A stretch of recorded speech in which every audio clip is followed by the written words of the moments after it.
empezamos a ver la noticia y ya estamos listos para la revuelta mañanera de este día. Saludo con mucho gusto a mi estimado Juan Ordorica. Juan, qué gusto saludarte. Muy buenos días.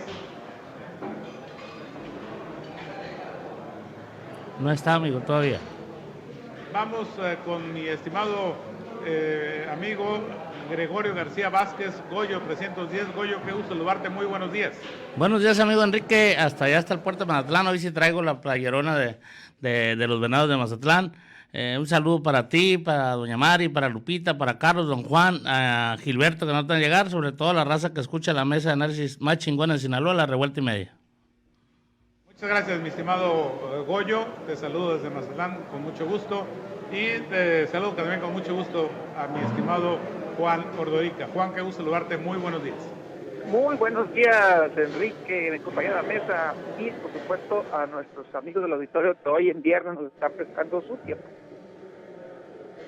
Muchas gracias, mi estimado Juan. Y bueno, en un momento más estará con nosotros nuestro estimado amigo el doctor Gilberto Plata.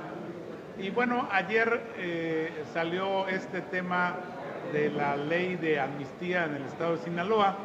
Hay un tema que tiene que ver con lo jurídico que ahorita que se incorpora a la mesa el doctor Gilberto Plata lo estaremos abordando. Pero por lo pronto, mi estimado Goyo, ha salido este tema, un tema que a nivel nacional fue parte de la plataforma política de Morena. Y aquí, en una situación que ya lo estará viendo el doctor Plata, de una eventual situación que puede generar ruido jurídico, pues ya fue aprobado. Traían ganas de legislar los diputados del Congreso del Estado el día de ayer. Mi estimado Goyo, adelante. Bueno, la ley, bueno, es una armonización la que están intentando hacer aquí en el Congreso del Estado, y lo digo intentando porque aun cuando salió unánime hubo discusión de a quién Morena decía que deberían de sacar y los priistas decían que había que incluir más. Cuando se hablaba de Morena, incluso hablaba de los maestros, aquellos que hicieron el desastre en Oaxaca y que donde hubo muertos y hubo de todo. Ellos piden también con esta ley la liberación de ese tipo de personas, obviamente de campesinos, pero no es nada más eso. No es alguien que sea vivo y le entienda, con un buen abogado, seguramente va a encontrar las lagunas que dejaría una ley de amnistía que están haciendo pues al vapor. Y podríamos hablar de que podrían aprovecharlo más algunos delincuentes que puedan tener el acceso al dinero y a buenos abogados y gozar de esos privilegios que ofrece la ley. Incluso ayer el propio Gilberto lo decía, lo decía que el Congreso otra vez no supo ni lo que estaba haciendo, pero lo bueno es que aquí va llegando a la cabina y ahorita nos va a explicar. Yo creo que esa ley algo le está faltando, y es nada más y nada menos el saber a quién se le va a aplicar la ley de amnistía. Efectivamente. Tu punto de vista, mi estimado Juan Ordorica. Bueno, durante la semana platicamos de este tema. Seguramente va a haber algunos beneficiados, que son pocos realmente en proporción, pero si hay un par, 3, 4, 5 personas que merecen esta liberación, pues yo creo que sería justo que accedieran a esa ley. Lo que estamos viendo nada más en el Congreso es que otra vez hacen todo con las patas, no tienen la mayor decencia de hacer las cosas bien, no tienen la parte técnica, no la dominan. Yo sé que Gilberto siempre las defiende, pero al final del día lo hacen bien o lo hacen mal, las cosas pasan, se las aprueban y no hay consecuencias, aunque me alegue lo contrario, mi amigo Gilberto. Las malas legislaciones siguen pasando y no hay consecuencias en las autorizaciones de cómo están sacando las leyes. Esto es otro ejemplo más que le hicieron al vapor, no revisaron bien, tienen muchísimos errores en la parte técnica, y eso lo van, como lo decía Goyo, lo van a aprovechar más de algún vivo. Muchas gracias, Juan. Doctor Gilberto Plata, qué gusto saludarte, muy buenos días, adelante con tu comentario. Muy buenos días, Enrique, te saludo con el gusto de siempre, una disculpa por llegar un poquito barrido. Fíjense que el tema aquí es el siguiente, de nueva cuenta, esto ya es un circo, la verdad, esto ya es están de vacaciones en el Congreso permanentemente. Lo pongo así, el martes hicieron el cómputo de la reforma constitucional que fue votada a favor por 14 municipios, se manda a publicar al Ejecutivo y sin haberse publicado la reforma, es decir, sin nacer jurídicamente, ayer aprueban la ley de amnistía, Por lo tanto, legislaron sobre una figura que no existe formalmente en la Constitución. Y yo sé que Juan me va a decir, no pasa nada, somos un país bananero. Sí, porque tenemos Congreso bananero y también tenemos un Ejecutivo bananero, porque esta parte tendría que haberla revisado o ponerse por lo menos a hacer las observaciones la Secretaría General de Gobierno, y sabemos que no va a pasar nada. Hay una Consejería Jurídica del Ejecutivo y tampoco va a pasar nada. El gran problema, ¿cuál es, Enrique, amigos del auditorio? Que seguimos validando aspectos irregulares. Si realmente nuestros diputados no saben, no quieren o no tienen quien les diga cómo hacer las cosas, pues de perdida no anden anunciando con bombo y platillo cuestiones tan lamentables como esta. ¿Qué les cuesta, la verdad? ¿Qué les costaba nada más esperarse a la publicación de la reforma constitucional, que existiera jurídicamente la figura de la amnistía, para sacar su intento de quedar bien con el Ejecutivo Federal y sacar una ley de amnistía para Sinaloa, que sabemos que también es compleja y que no trae un sustento en cuanto a la población que va a afectar y las características? Pero mira, eso es punto y aparte. Lo lamentable es cómo de nueva cuenta el Congreso, al igual que lo hicieron cuando legislaron sobre las sesiones virtuales, tampoco se esperaron a la publicación de la reforma. Ahí sí, como era un tema de la ley orgánica, pues no se podía oponer los otros poderes. Pero en este caso, ¿dónde está la Comisión Estatal de Derechos Humanos? ¿Dónde está el gobierno del Estado? ¿Dónde están los órganos constitucionalmente autónomos que van a ser impactados con esto? Nadie va a hacer nada. ¿Por qué? Porque no hay preocupación por el Estado de Derecho, y eso es lo lamentable, y esa es la calidad de los congresos que tenemos y desafortunadamente de los poderes y las autoridades que tendrían que equilibrar esto. Prácticamente, damas y caballeros, estamos solos.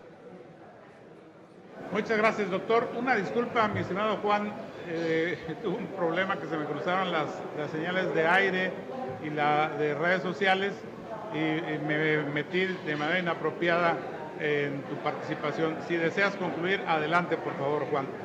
No pasa nada, Enrique. No, al contrario, qué bueno que ahí don Gilberto me dio un poco la razón, que no va a pasar nada. Yo sé que él dice que está mal el diseño, yo le creo que está mal el diseño institucional, pero al final del día, si una sociedad y sus gobernantes aceptan lo que está mal, pues ahí, con todo respeto, no está mal, está correcto según la visión tanto de la sociedad como de los gobernantes. Obviamente hay voces que le entienden, saben y están preparadas, como la de Gilberto, que dicen que no. El problema es que si la mayoría dice que está bien, pues está bien, y pasamos, ya pasó la ley, y pues ya veremos las consecuencias que tiene. Pero una vez más, no hay consecuencias, Gilberto, no pasa nada. Muchas gracias, mi estimado Juan. Y si te parece, Juan, el siguiente tema te pediría que tú lo propusieras. El siguiente tema puede ser el plan de vacunación, que se sigue enredando. El domingo el presidente acaba de anunciar que va a dar una información acerca de cómo se está desarrollando. La última vez que se publicó el plan de vacunación fue hace una semana aproximadamente, y a estas alturas tendríamos que tener aproximadamente entre 7 y 8 millones de vacunas ya en el país físicamente para estarse poniendo. No se han puesto porque no las tenemos. Las que ya están llegando y seguramente llegarán el domingo son las de AstraZeneca, que vienen desde la India, ni siquiera las que estamos envasando aquí en México, y se piensa que el domingo vamos a tener ya listas para aplicar cerca de 2-3 millones de vacunas. Pfizer puede estar enviando otras 400,000 la próxima semana, y lo que anuncia el gobierno federal es que va a empezar el 40% de estas vacunas que vamos a tener es para segundas dosis del sector médico, terminar con el sector médico, y quedarían aproximadamente un 40% para primera dosis de adultos mayores, pero otra vez sin tener las vacunas en físico. Al día de hoy es viernes 12 de febrero, en el país no hay vacunas.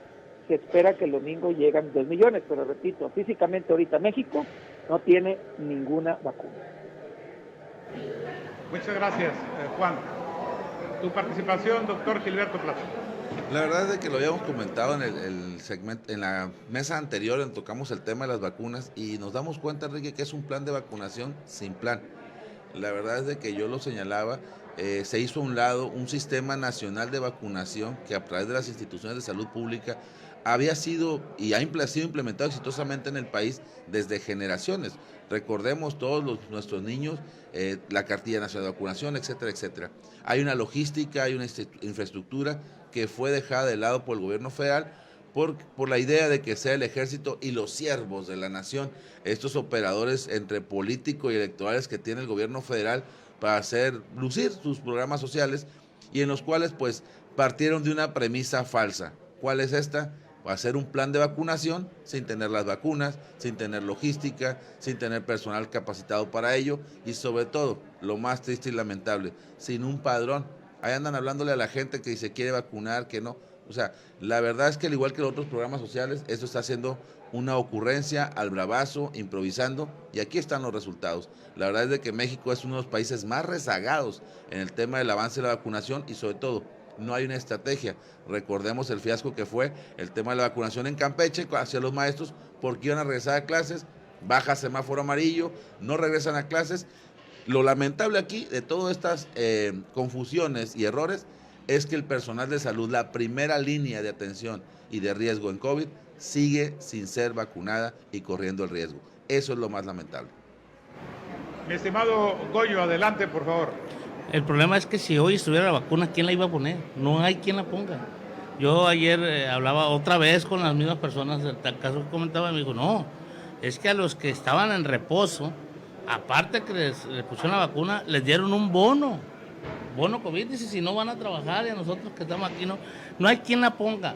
Nadie quiere hacer un compromiso con el gobierno, aún las personas encargadas de cuidarte en el hospital, no quieren hacer un compromiso porque no sienten un compromiso de parte del gobierno federal, eso sí hay que decirlo, del gobierno federal.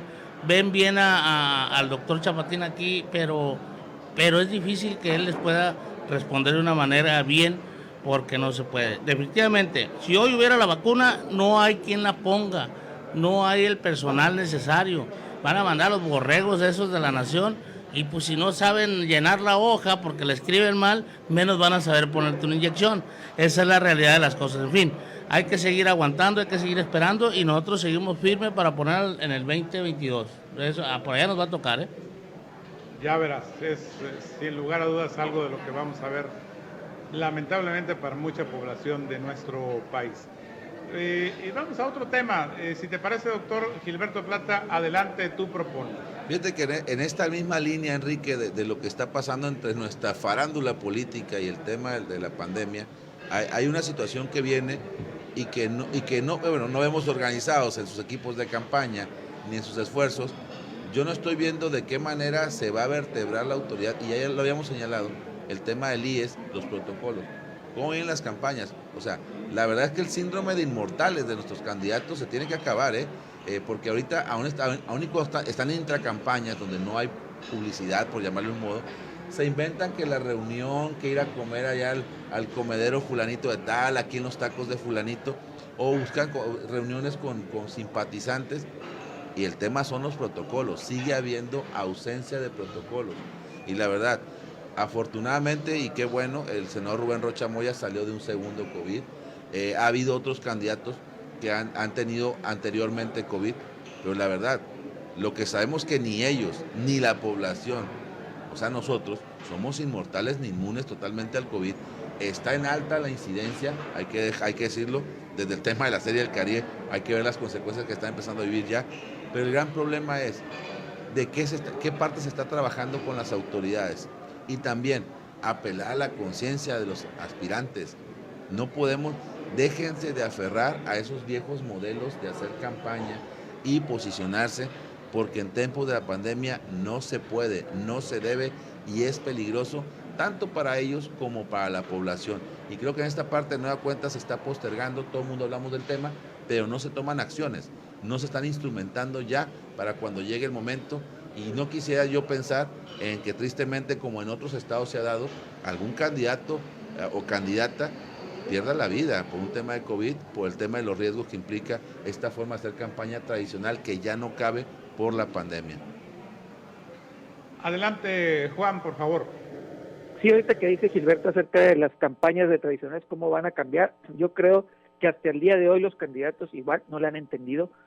Creen y todavía suponen que las redes sociales solamente son instrumentos de propaganda o de difusión de sus contenidos, cuando en otros países ya las redes sociales ya son casi la estrategia completa, porque no es la difusión de la propaganda, sino es la identificación del voto, la diversificación, el estudio demoscópico, es decir, las redes sociales, la parte virtual se está convirtiendo en los canales de logística de campaña. Aquí, en nuestra rancheril democracia, todavía creemos que tocar puertas, dar la mano, abrazar ancianitos, besar bebés, sigue siendo cómo se debe hacer campaña. El siglo XXI ya llegó, y hace como 20 años que llegó. El problema es que nuestros políticos siguen atrapados en mediados del siglo XX, no entienden que la política es diferente, no entienden que la pandemia vino a apresurar las maneras de hacer política. Tenemos una generación de jóvenes sinaloenses, o más bien la sociedad sinaloense es joven, no en edad, sino también en ideas, en percepciones innovadoras, creativas, y los políticos no parece que se quedaron atrás, no les interesa, no quieren, y siguen poniendo en riesgo a la sociedad, a los votantes, al electorado. Yo les haría un llamado a los políticos, de todos los partidos políticos, que entiendan, esto tiene que ser diferente, tienen que ser creativos, y las redes sociales no solamente son para que publiquen qué están comiendo todos los días, no es para que publiquen con quién están desayunando, no es para que publiquen cuántos regalos dan. Las redes sociales son instrumentos muy poderosos de contacto con el electorado. Si no lo saben usar, pues van a terminar haciendo campañas tradicionales y poniendo en riesgo a la gente. Muchas gracias, Juan. Tu participación, mi estimado Goyo. Bueno, sí, tiene mucha razón, don Juan, pero fíjense que si revisan ustedes lo que se ha posteado últimamente en estos días, que ha sido fuerte, en ninguna se ven solos, se ven acompañados con muchísima gente, abrazados, sin una sana distancia, incluso muchas sin cubrebocas. Obviamente no saben qué está pasando, no saben qué van a hacer. Han tenido ya 5 o 6 reuniones en el PRI, donde se les dice más o menos qué hacer, porque aún el IES tampoco hace nada por informarles cuáles son las reglas para jugar esta elección. Lo interesante es que no tiene que haber reglas, ya es por instinto, que sabes que te tienes que cuidar, sabes que tienes que utilizar el cubrebocas, sabes que no tienes que tener reuniones más de 50 gentes, sabes que tienes que traer el gel. Son muchas cosas que los candidatos o los aspirantes aún no han entendido. El único que yo no veo que postee con gente es a don Rubén, y es porque va saliendo, don Rubén Rocha Moya, que va saliendo el asunto. Ojalá, como dice Gilberto, no vamos a tener una desgracia en la mitad del camino aquí y llegue a perder la vida. Imagínate, lamentable sería que uno de los candidatos perdiera la vida gracias a... Sí, no, en otros estados hasta ya como alcaldes, ¿sí? Tuvieron que poner un sustituto por la misma. Ojalá y entiendan que las redes sociales les pueden sacar mucho más jugo que andar posteando fotos cuando no saben ni poner un encabezado los señores. Muchas gracias, Goyo. Y si te parece, pon tú el último tema, mi estimado Goyo. Yo sí, interesante y lamentable lo que pasó el día de ayer. Yo es un tema que sí quería tocar y preguntarles a ustedes si saben quién regula el asunto de los vuelos. El caso de ayer de una avioneta que cayó, donde fallecieron lamentablemente 3 jovencitos. ¿Quién lo regula? ¿Quién te revisa si te subes? Si sabes pilotear. De verdad, no es la primera vez que pasa. En esos sectores ya van dos o tres veces que caen avionetas donde lamentablemente han fallecido. Y siempre son jóvenes, siempre son jovencitos. Pasas tú, si vas rumbo al norte, te pasan las avionetas rozando, entiendes que están fumigando, pero siempre lo ves de una manera rara, porque sabes que van jugando en la avioneta, que van haciendo piruetas, van haciendo cosas que uno no entiende. Yo sí preguntarles a ustedes, ¿saben quién regula? ¿Saben si piden un permiso para, como el caso del jovencito que subió a pilotear una avioneta y lo veías y lo ves chiquito, es un niño? Dices, no puede ser posible que lo permitió. Eso es lo que yo pondría en la mesa. Pues quien regula es la Dirección de Aeronáutica Civil. El gran problema es que hay una situación que ya en un momento más lo comento. Juan Ordorica, tu punto de vista. Tiene razón, Goyo, ya no es la primera situación que sucede, lamentable. Mandamos ahí el pésame fuerte a las familias de estos jóvenes que perdieron la vida en este accidente, es muy lamentable, no es la primera vez. Acordémonos que el año pasado en Santa Fe, la colonia Santa Fe aquí en Culiacán, pasó algo similar. Una avioneta se estrelló en la casa de alguien, o sea, ni siquiera en una pista, se estrelló en la casa de alguien. Y vemos seguido los que vivimos aquí en Culiacán cómo las avionetas pasan muy, muy abajo, volando, haciendo piruetas. Ya lo están tomando los jóvenes como los arrancones de carros que eran en los 90, en los 2000, ya lo están tomando también las avionetas, y esto es bien preocupante. Las autoridades, que son federales, hay que decirlo, Don Goyo, tiene que ser federal, ahí lo local tiene poco o nada que hacer, tendrían que ponerse mucho más duros en quiénes están subiéndose y para qué se suben, cómo se suben. Las escuelas de aeronáutica yo creo que tienen que estar mucho más reguladas, y pues bueno, ojalá en verdad pongan cartas en el asunto, porque esto ya es preocupante, ya no son hechos aislados, ya parece que es sistemático, que están utilizando las avionetas para hacer para cuestiones más, no más lúdicas, sino mucho más peligrosas que lo que pudieran ser si se utilizaran de manera correcta, adecuada, y la supervisión completa de las autoridades. Según tengo entendido, si soy un experto, cada avioneta o cada vuelo que sale tiene que tener un plan de vuelo que tiene que entregar a las autoridades. Hay que revisar cómo están entregando estos planes de vuelo. Muchas gracias, Juan. Doctor Gilberto Plata, hasta por un minuto, por favor. Muy bien. Primero que nada, es lamentable siempre que fallecen jóvenes, ¿no? Primero que nada, algunos jóvenes tienen la edad de mis hijos, a mí también me impactó. Como decían ustedes acertadamente, es aeronáutica civil. Nada más que hay un tema también, la proliferación de pistas y campos privados. Eso ha facilitado que se pierda el control por parte de la autoridad central, que es en este caso la aeroportuaria, que está en el Aeropuerto Internacional de Huachihualato, y por tanto se da esta falta de cumplimiento de la norma, como dice Juan, planes de vuelo, a qué van, etcétera, etcétera. Y también es un tema de cultura. Han proliferado las escuelas de aviación y este tipo de situaciones se dan precisamente en muchos jóvenes que están jugando con las avionetas, omisiones también en la responsabilidad de los instructores, pero sobre todo en esa falta de control que ya es preocupante, evidente de parte de la autoridad, porque bajo ninguna forma, aunque proliferen los campos privados o las pistas, deja de relevarse la facultad y la obligación que tiene la autoridad civil, que es del gobierno federal, de aeronáutica. El tema aquí es un tema de aeronáutica civil que de alguna manera es complementario a lo que pasa con las autoridades de los distintos niveles de gobierno. Algunos tiempos, en tiempos de el general Rolando Eugenio Hidalgo Eddy, se hace una supervisión muy pormenorizada de las pistas en todo el estado. Algunas se clausuraron, otras se volvieron a abrir, las que estaban en regla se mantuvieron. Pero lamentablemente aquí hay una situación. Sinaloa, en lo que tiene que ver con Cozalá, Culiacán, anteriormente Salvador Alvarado, son los aeródromos que más avionetas están concentrando en la República Mexicana. Uno pensaría que los aeropuertos con más movilidad sería, no sé, la Ciudad de México, Guadalajara, Monterrey, Tijuana, pero no. El tercer aeropuerto con mayor movilidad es el aeropuerto de Culiacán. ¿Por qué? Por las avionetas. El tema de las aeronaves se regula en 3 parámetros: pasajeros, gasolina y número de vuelos. Culiacán está en los últimos 2 en ese nivel. Y bueno, es parte de lo que sucede, que de pronto genera esta situación y este tipo de problemas.